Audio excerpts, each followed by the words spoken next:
Hi everybody, old guy here.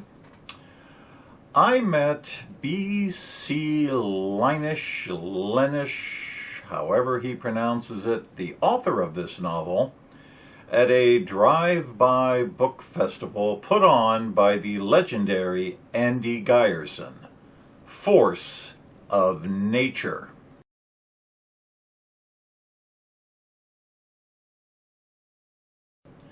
At the Laurel Ridge Community Center.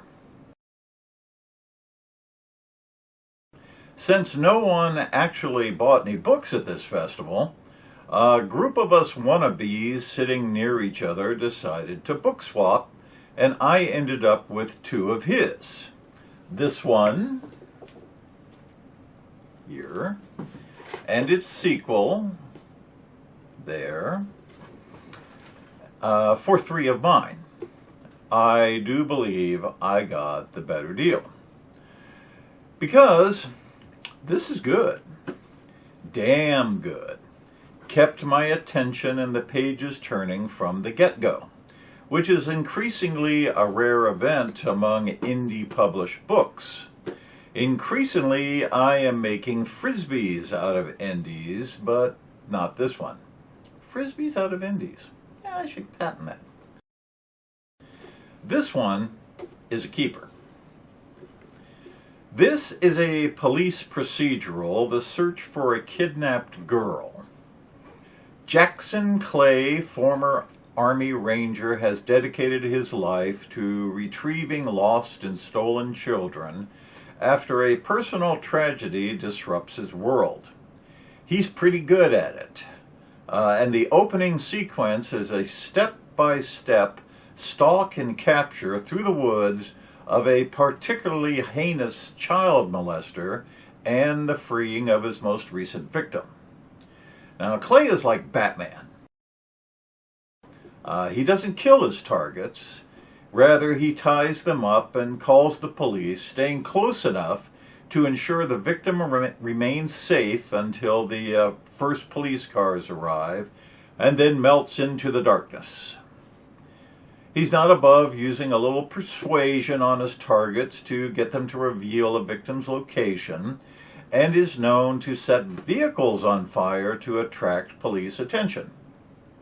Who was that masked man?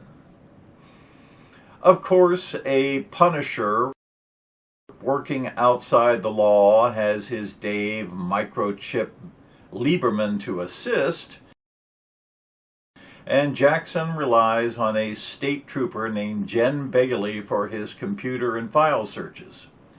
She gives him address and license information and whatever else he needs to get the job done. I guess she's Alfred. When teenager Sarah Beth Parker disappears out of her home one evening, the case quickly goes cold because the only lead is Sarah's cell phone, which is found in a parking lot some distance from her house. The frustrated detective in charge of the case, Detective Cole, keeps working it long after her boss tells her to move along. Bailey contacts Cole and offers Jackson's services, which she reluctantly takes. And then things start happening. And things quickly escalate far out of control. You'll want to hang on to something because this is going to be a wild ride.